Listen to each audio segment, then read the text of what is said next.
Well, hello there and welcome back to the Cozy Club, my friends. Today marks another day as we continue our Master Raid Series guide, going Titan by Titan, teaching you everything you need to know about the new Siege on Olympus raid. We continue these guides today and we're moving along to the Lava Titan. Now, the Lava Titan is a raid boss that can absolutely destroy and wreck your entire team, but by the end of today's video, hopefully we can fix that. You see, if you haven't been here for one of these videos, we're going to go through all of the mechanics that you need to know, talking about the best characters, strategies, and really all the abilities that you see coming at you. My main goal of these guides is to make it very visually easy to understand what abilities the raid bosses are using, giving you guys direct examples, breaking them down, looking at the strategies, and looking at my attempts that I've done live on my Twitch stream to see and break down and make it a whole lot easier for you guys to understand. The Lava Titan doesn't even look too menacing. You know, at worst, he looks like a Taco Bell burrito that you had, and it's a live look at your actual stomach dealing with the burrito and, you know, after a night of the munchies or something. We've all been there. It hurts, but you keep going back to Taco Bell and it's not that menacing. So, my friends, with all that being said, we've got a lot to go through. Buckle up, and we've got the question of the day. I'm going to ask this on a lot of videos, but right now,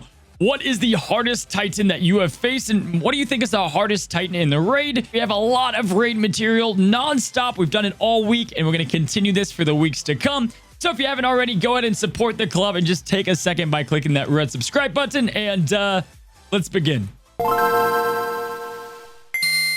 Alrighty, Cozy Club, we've got a lot to cover with this hot, fiery Lava Titan, and we're going to go through the basics, his abilities, strategies, and characters, and get it all done here. So, starting out with the basics of this hot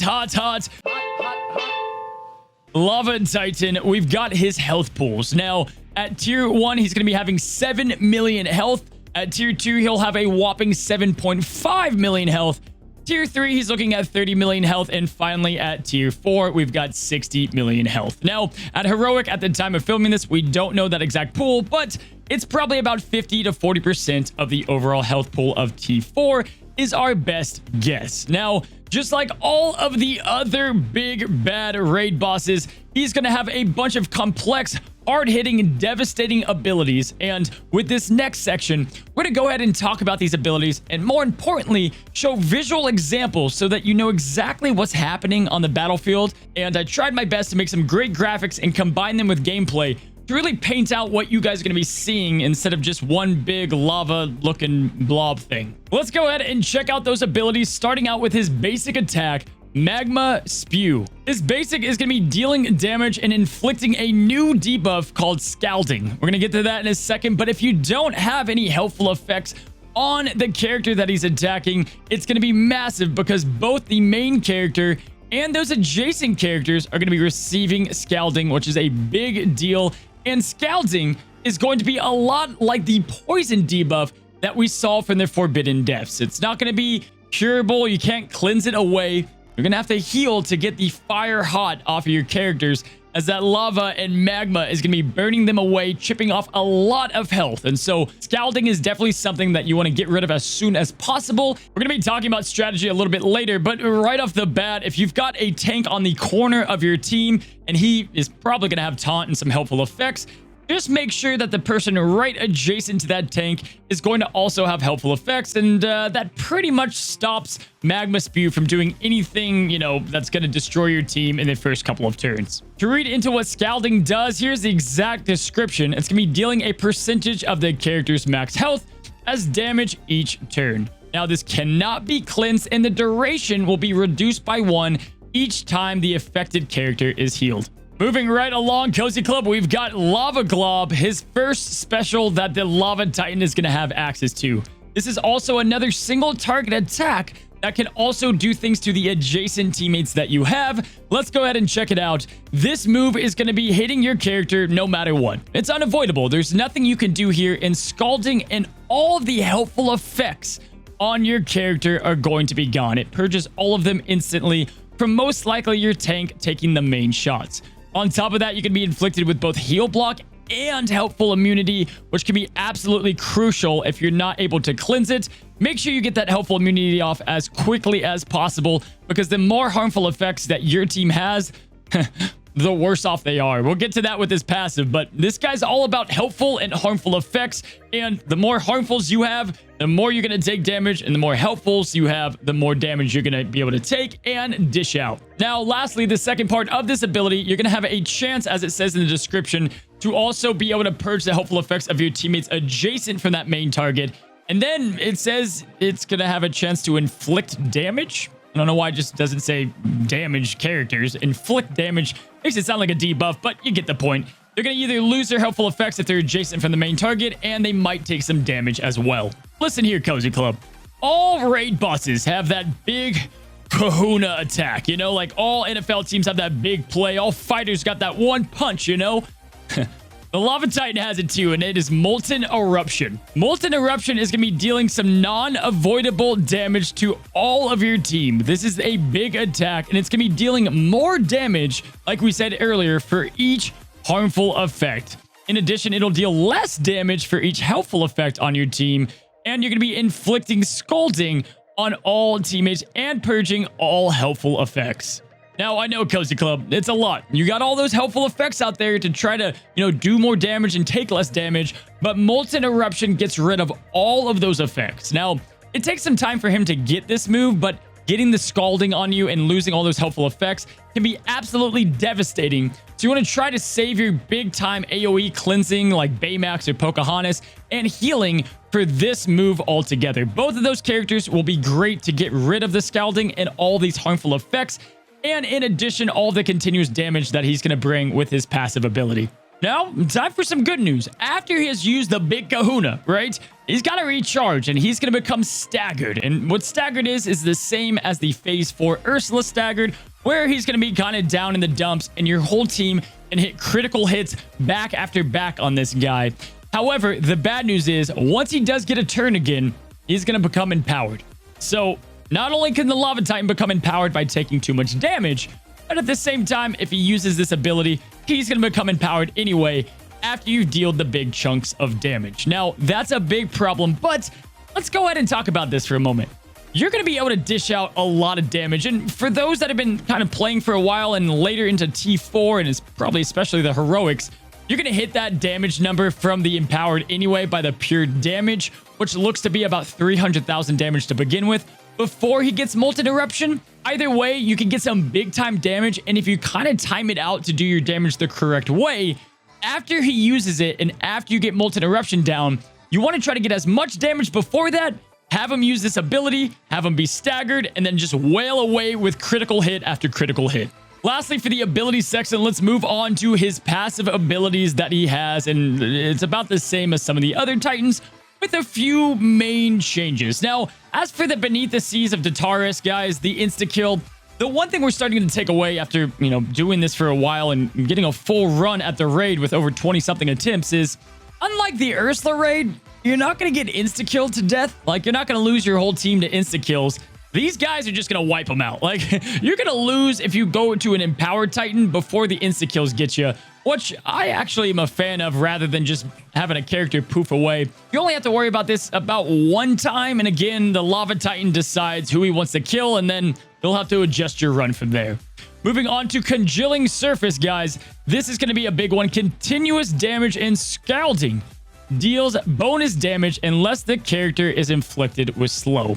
This character takes less damage from characters unless they have a helpful effect. And so, really to break this down, guys, this is the one main Titan that you want to ensure that you've got a debuff on, and that debuff is slow. We're going to talk about the strategies with that later and who the MVPs of that is, but essentially, if you have slow on him, you're going to be taking less damage from all that scalding, which will start to stack up quite immensely from all of his abilities, quite frankly.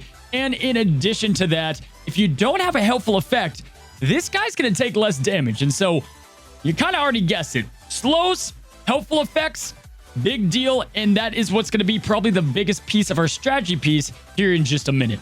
Lastly, for the last two passives, we have Sorcerer Strength, which we've seen this before. Same song, same dance, and Shadow of the Lava Titan. Now, Shadow of the Lava Titan is a little bit easier than the other ones that came before it. Essentially, if he's not dead, he gives all other Titans the ability to inflict continuous damage, and if he is dead, or other Titans are dead for that matter, he's going to get more offense. Nothing else, just more offense. And so That's why on our first run, we had him down third, and on our next run, we're probably going to have him saved for the last Titan. They deal a lot of damage, but outside of that, he's a big bullet sponge that you just dish out as much as you can, and you guys will see that when we get to the strategy side of things. But as for his passives, nothing too crazy, just very slow focused with the infliction of slow and helpful effect focused. Alrighty, so that wraps it up for the abilities. Let's teach you guys the essentials of this Titan and the strategies and the best characters that you guys can bring in. Now, looking at this graph about the essentials of the big lava Titan, as you can tell from the abilities, ensuring that you inflict slow and again, having as much helpful effects is going to be the key.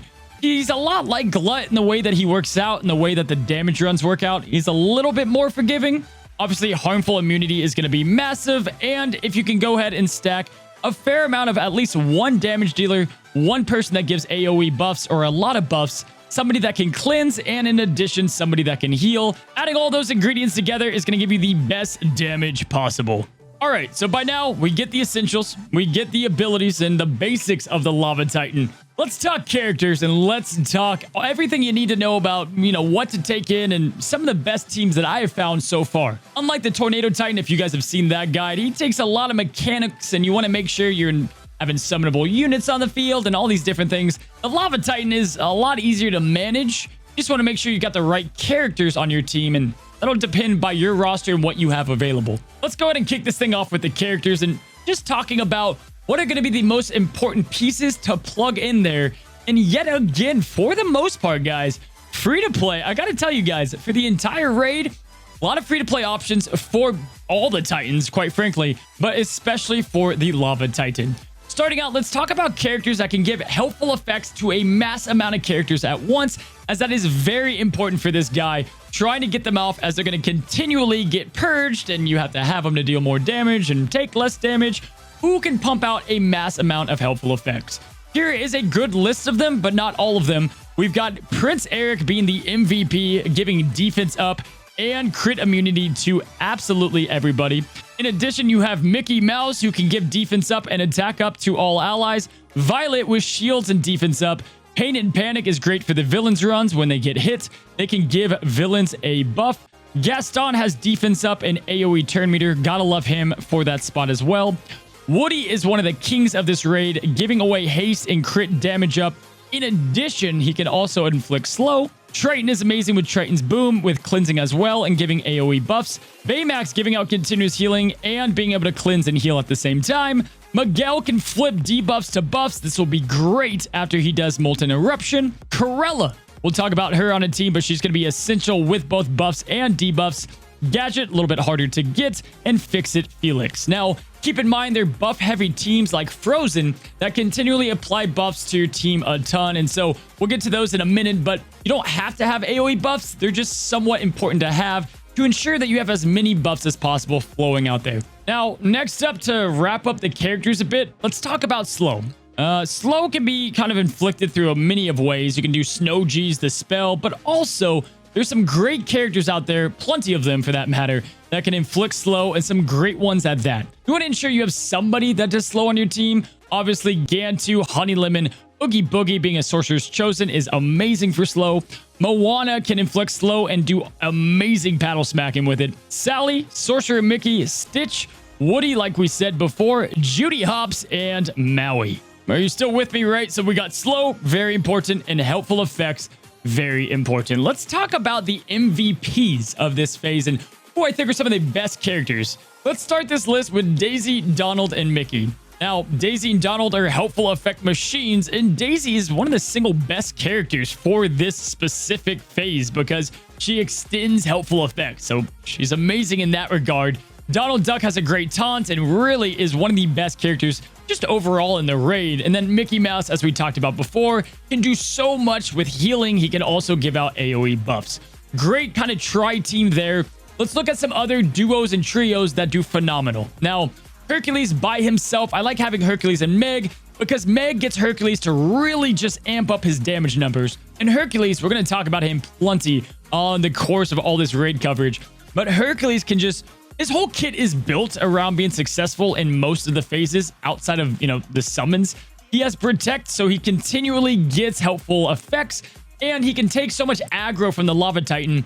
He's pretty much a plug and play, and you'll see on some teams here in a moment why he's so good. Obviously, you guys know by now about Pain and Panic and Hades together. And then lastly, Eric and Triton are a great duo. These are going to be my main MVPs of the Lava Titan phase. Now, as for the Titans, not like Ursula and kind of her creatures, they're pretty fast. These Titans are very slow. In fact, you have a good amount of time to really get a good amount of damage out there and at the same time set up for whatever is about to come. And so with what we learned with the abilities, you just want to ensure that you get plenty of taunts and helpful effects on your team without kind of blowing any of your great abilities to prep for all the abilities that the big Lava Titan's going to throw at you.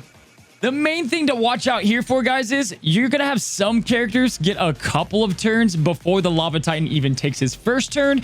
So you don't want to like spread all of your helpful effects with like Eric, let's say, to your team, and then Eric goes twice, everyone goes twice, you lose the helpful effects, and then the Lava Titan goes, because then you're done, right? You want to make sure that you kind of look at how the little bottom bar is and where the people's turns are coming up and where that Lava Titan's turn is all together so that you can carefully place the helpful effects around your team to prep for all the damage incoming. But Cozy Club, I'll be honest, between the Ice and the Lava Titan, it's pretty easy. You don't have to overthink this one. This guy's all about pumping out the damage. You just want to pump out as much damage as possible. You want to try to have one person that gives AoE helpful effects. You want to have one person that can dish out a slow, a cleanser, and a healer, and a good lead. But for the most part, you're just going to be able to dish out so much damage in time anyway. You want to focus on hitting up to about 300,000 damage, put it all on the big guy, and try to do your best to keep your team alive. This guy is a giant bullet sponge, and it's just going to take a lot of damage, and you won't find yourself dying all too much as long as you have some of the basics on your kits. Great overall strategies are like alternating taunts and having just plenty of helpful effects adjacent to your tanks should get the job done altogether with somebody that can AoE heal and somebody that can AoE cleanse. Guys, be sure if you're enjoying this master guide in the entire series, it helps a ton by hearing down below in the comment sections. That's going to help me make more of these guides and know the feedback behind them. Like the video so I know you like it as well, and if I see a good success in comments and likes and everything like that, we'll be sure to keep pumping these out because I want to make sure these are helpful for you guys all together. Here is a look at the best teams in the screenshots from my runs. Team number 1, you've got the Team of Misfits, and this might be the best overall raid team. That and MGH, Machine Gun Hades, if you're new here at the club, my favorite team as well. I got 2 favorite teams. Both of these do very well in all phases of the raid, no matter what, like by a massive degree. Now with MGH, you're going to change up a couple of things that we'll get to, but for the Team of Misfits, we tested this all the way back with the Forbidden Depths, and it's still an insane team. As you guys can see, this primarily consists of King Triton, Prince Eric, you've got Baymax in there, Wendy Darling, and Frozone. Now, yes, I know. Wendy is a big whale character. She's not even available at the moment. I do recommend if you're watching this video and if she is made available to farm, grab Wendy. She's going to be absolutely clutch. But Cozy Club, the great part about this team is first, it can be used in any phase of the raid, and it's great for the Forbidden Depths as well. But more importantly, there's some great plug-and-play characters. Really, King Triton is the main focus. He calls people adjacent to him to assist. Combine that with Frozone's first special, and it goes a little something like this. You lay out the first special, get the 4 slows out there. Then you've got Triton with Frozone and Moana behind him. Both of those are going to assist. Moana double slapping from the slows, and you've got Frozone continually putting amazing, huge shots of damage. You guys already know how great Frozone is. But with all of those assists going back and forth with Frozone and Moana, you guys can see here I've got Wendy, and I wanted to copy Frozone, and I had as many Frozones going as possible.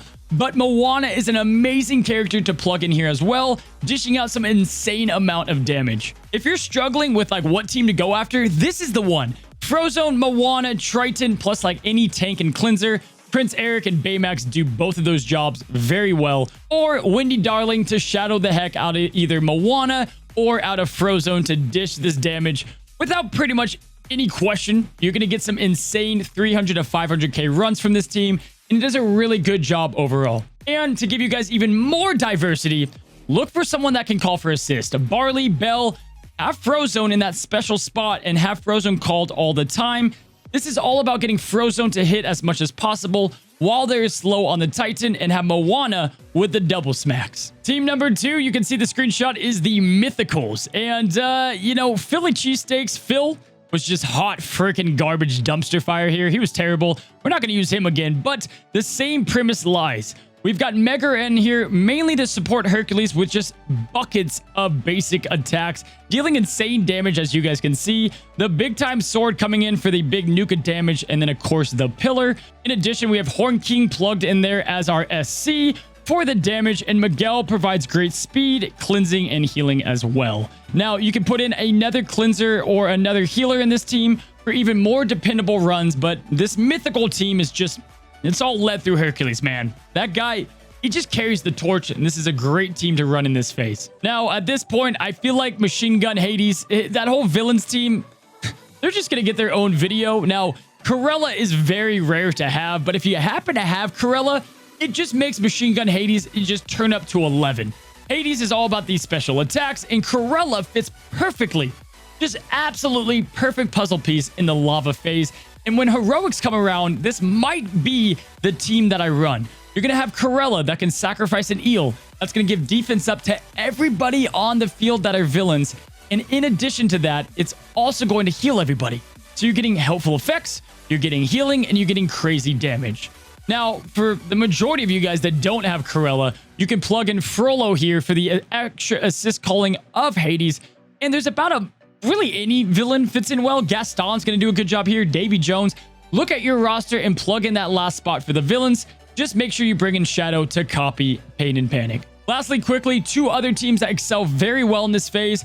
Full Frozen team does well in the rock phase, but it does amazing in this phase as well, providing plenty of helpful effects. You just need maybe some type of a cleanser on that team, but you're going to get plenty of helpfuls and plenty of damage out with that team.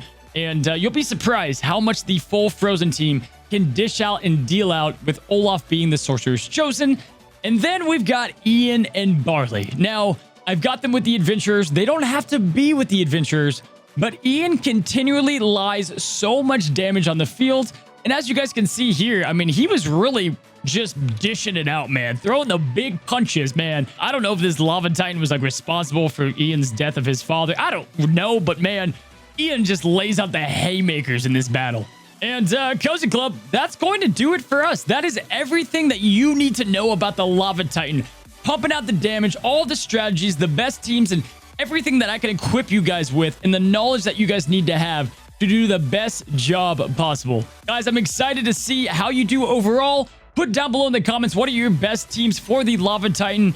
Again, super excited about getting these raid guides out there for you guys, and hopefully you guys in turn are enjoying them as well. Thank you guys so much for stopping by the Cozy Club, and until next time, my friends, stay cozy.